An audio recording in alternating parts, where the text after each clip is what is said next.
AI এর ভবিষ্যৎবাণীতে France এগিয়ে, কিন্তু এমবাপ্পে বনাম ইয়ামালের মহারণে স্পেন কি বদলে দেবে সব হিসাব?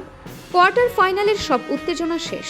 এবার ফুটবল বিশ্বের চোখ মঙ্গলবার দিবাগত রাত ১টার মহারণে। বিশ্বকাপের সেমিফাইনালে মুখোমুখি স্পেন ও ফ্রান্স।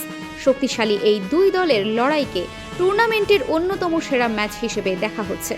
কৃত্রিম বুদ্ধিমত্তা বা এআই এর বিশ্লেষণ অনুযায়ী এই ম্যাচে ফ্রান্সের জয়ের সম্ভাবনা ৫৫%, আর স্পেনের ৪৫%।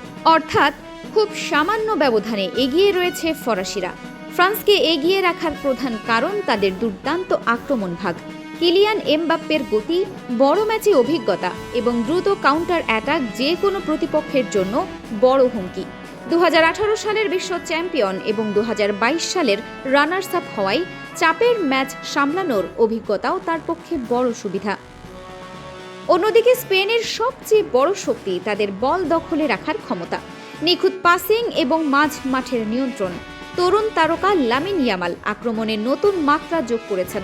সাম্প্রতিক সময়ে স্পেন একাধিকবার ফ্রান্সকে কঠিন পরীক্ষায় ফেলেছে, তাই তাদের হালকাভাবে নেওয়ার সুযোগ নেই। এআই এর সম্ভাব্য স্কোর লাইন বলছে ম্যাচটি ২-১ ব্যবধানে ফ্রান্স জিততে পারে। তবে নির্ধারিত সময়ে ১-১ সমতা থাকলে খেলা গড়াতে পারে অতিরিক্ত সময় বা টাই ব্রেকারে।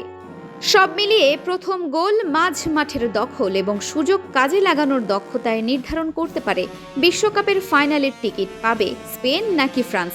আপনার মতামত কমেন্টে জানান।